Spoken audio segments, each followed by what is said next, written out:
On Grid Girls, we'll discuss Jamie Chadwick's big news as well as her race at Imola. Plus, Formula 4 racing at Imola, one of the last races of the year, and TCR Europe.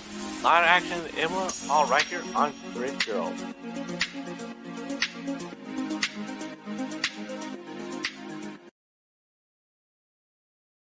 Hello everyone, welcome to Grid Girls, the women racing to win. Joe Samaniego here, very excited to have you joining us today on the show. We'd love to hear from you on the chat room as well, so definitely any questions, be sure to mention in the chat room. Try my best to answer and share your comments and opinions as well. Of course, normally Daniel from Racers, the girls behind the helmet, will be with us, but he's unavailable today. But definitely have all the stories from this past weekend of racing. We'll start off with Jamie Chadwick. Jamie Chadwick was racing Formula Regionals in Imola this past weekend. Of course, it was going to be a very tricky weekend considering on Friday it had rained quite a lot during free practice one.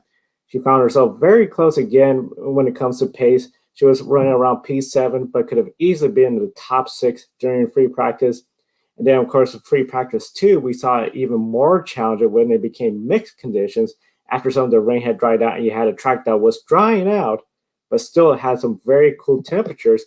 Now, of course, this wasn't going to make it an easy weekend for her or any of the racers because the forecast was expected to be sunny and warm. Here's what Jamie Chadwick said after free practice 1 and 2. Yeah, I think actually a little bit better than the timesheet show.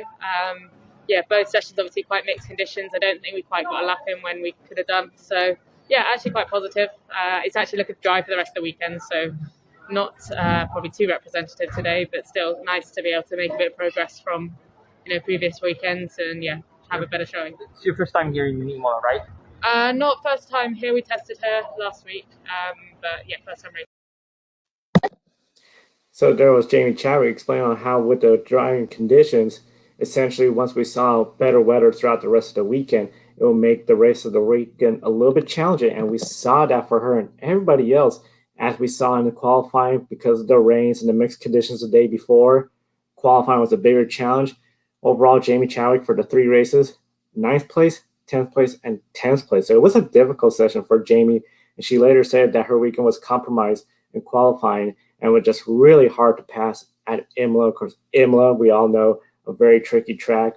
And unfortunately, her first race, she was spun out by another driver on lap 1, and that ended her day right away.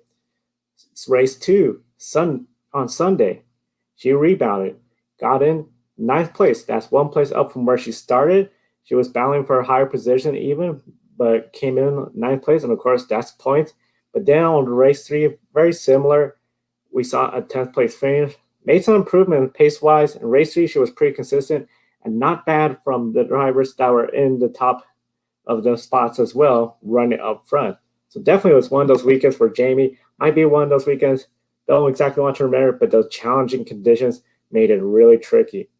Of course, now a lot of us, we're not talking exactly about Imola and Jamie Chadwick. We're talking about what happened following the race and yesterday's big news that Jamie Chadwick will be in Extreme E in 2021. Wednesday it was officially announced that Jamie Chadwick will be racing Extreme E. Of course, Extreme E is the new series debuting in 2021, in which all teams must have 1 male and 1 female driver.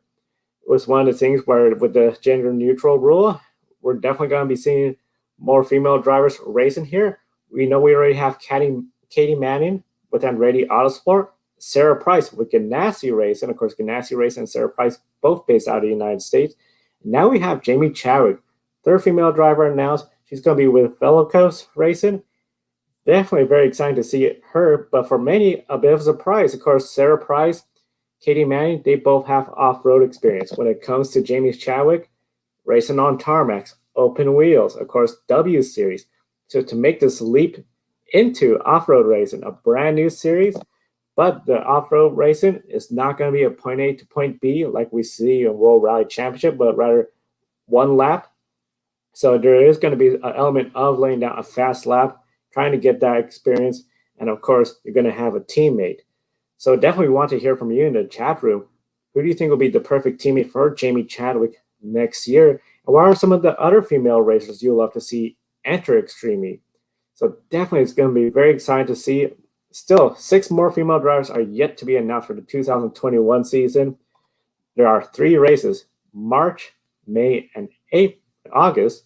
All of them will have different terrains. Jamie is still going to be racing other series around the globe. This definitely brings up a really interesting point. Quite often we see when it comes to race car drivers, talking about the race car driver that could go from one discipline to another discipline and essentially travel all around the world.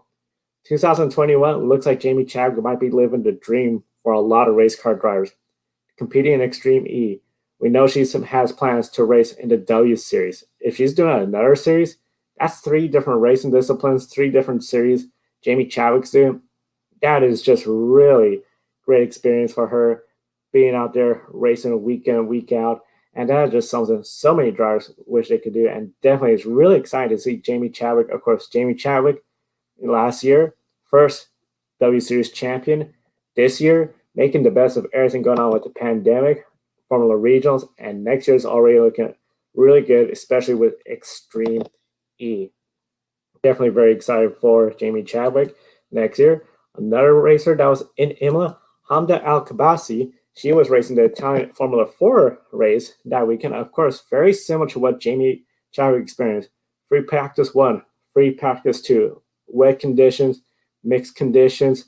However, in every Formula 4 championship around Europe, they have already finished, except the ones in Italy.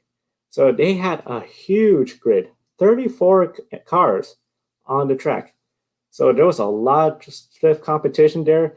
Hamda came in 25th and 26th in practice under wet conditions, was considering the limited experience she has racing under wet conditions. Definitely a big win for her. Race 1, she had a really great start. Made up 7 places on the first lap. We saw a lot of vehicles crashing out. The safety car had to come out. But then it was after the restart, another driver had hit Hamda, and she was out of the gravel, and she had to retire, essentially out of the race, considering she had such a wonderful start, making up 7 places on 1 lap. And while we were seeing other drivers going out, she kept it on the track. It's just very unfortunate that another driver, unfortunately, is part of racing. In this level, one mistake sometimes will take out somebody else. But definitely, it was just one of those cases where for her, she got I think, a big boost in confidence when it comes to racing in the rain. Sunday races again, extremely unlucky. Race 2 hit and was sent into the barriers on the first lap. Both drivers then made contact. Hamda actually received some penalty points from that. And then in the third race, she started 20th and again had a good start. Worked her way up towards the front, but then kept sweeping back and forth. Eventually, though, things just worked out where it wasn't exactly in her favor. Finished 22nd. At least she crossed the line after a weekend like that is, of course, a big thing considering how eventful it was for her and everyone there. We have 2 audio clips of Hamda. This is Hamda after the free practices. Yeah, not bad. I think the first free practice, it was raining a lot, and again, almost the same conditions as Mugello, but with this track, it's completely different. The tarmac is different, so obviously it's different than Mugello. But lap by lap, I was getting better and improving, so that's all that I think matters.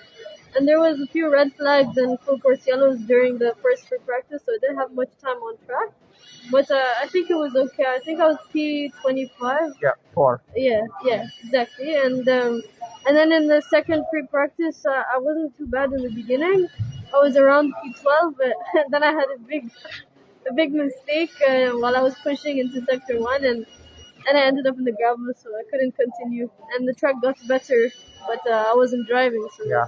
so I think, but I think it's a good step forward. So the track, we were on slicks, and it was like wet and dry, and like the first part of the track was dry, and then the second part is completely wet. It's Yeah. very crazy, the condition. But I checked the weather forecast, and for tomorrow, I think it's gonna be dry. Yeah, even Sunday. That's better. Yeah. Better. And also, luckily, no big damages. So Yeah, exactly. just an off, Exactly. like- Just small spins Yeah. into the gravel. Yeah. I wanted to restart, but I had a problem with the gearbox, so couldn't restart. Okay, cool. Yeah. Do you like Imola? I love it. Yeah, I love the Okay. track because we had the second round here, so to come back again is really nice. I really love this track. Wait, Hamda making the best of free practice 1 and 2 under the wet conditions. You could tell she really fell in love with the racetrack as well. Imola, all the history behind it, and it's such a challenging and one of the older tracks where it's not one of these newer tracks that we see quite often. A lot of fans sometimes gripe about how they're just sort of a copycat of another track. Imola, a lot of history. We saw the Formula One drivers like it. Honda, she fell in love with it and definitely had a great weekend despite some of the poor finishes due to mistakes from others. Here's Honda's second interview post race. To be honest, after race 1 and 2, I think it was an okay race. It's not my best weekend. Definitely not the best weekend I've had, but again, there was like 35 cars on the grid, and so it's a very tough grid. And then Imola, which is a tough track, so I improved my pace throughout the weekend. I didn't have much time on track because I was pushed off track, but this last race, I really tried to improve my driving, and I gained a lot of time that I have lost in the practice days. So And you fought very hard with the yeah, others. I fought very hard. I made a few mistakes because I was like, okay, I gotta get past. But then as soon as I got past, I made a mistake, and then they got past. It was like Yeah. an effect where it was like forward, backward, forward, backward. It's crazy, but at least I finished the race. I mean, I don't really care about the results. All that matters is I'm learning. And for my last two races before leaving back to the UAE, just gaining the most experience I could. I mean, it was unfortunate what happened in race 1 and 2, but again, it's a hard grid. Anything can happen. I mean, I could have also caused an incident. A lot of incidents happened, and so it's okay. Every driver has their reasons. So I think we'll go into Vallelunga much stronger, 100%. I haven't been on the track yet or tested, so but we have the 2 test days before the race, and I'm gonna be there. So hopefully it You goes never well. raced there. No, never yet. So hopefully it goes well there. I'm looking forward to it. Absolutely. That's Honda mentioned. She has a couple test dates ahead. They have another race in the Italian Formula 4 season, so definitely her season's not over yet. One season that did come to a conclusion this past weekend was the Trans Am Series, particularly the National Series here in the United States, and that's where we saw Michelle Abate make her national Trans Am debut at Road Atlanta. Essentially, Michelle, she is out of the state of Nevada here in the United States. She has raced a lot in the West Coast, including the Trans Am West Coast Division, racing in tracks such as Portland International Raceway. She earned fifth place in her debut year in the West Coast racing of Trans Am, and is the youngest woman to have a podium finish in Sports Car Club of America GT1. This past weekend, Michelle traveled east to Road Atlanta, started the final week of the 2020 Trans Am season. 2 races for Michelle. The first race qualified 17th and then brought it home 15th. Then a mixed class in Trans Am racing. Not only do you have the Trans Am TA2, you also have different classes. So in the mixed class, a little bit of everybody racing, and we saw some action, particularly for Michelle coming to the front row. Michelle spun around while trying to get around another vehicle, trying to make a pass on the inside. That back end came around her. She spun around, got minimum damage in the back bumper of her car. She still went on to finish 12th place in class, considering she had 18 laps to make up the time. Big effort for her. Overall, positive experience for her, and among bigger and better things for her 2021 plans. Definitely want to encourage all our viewers. We talk about the racers. You can see their names as well as their Twitter or Instagram handle there. Encourage everyone to go follow them, especially cheering for all the women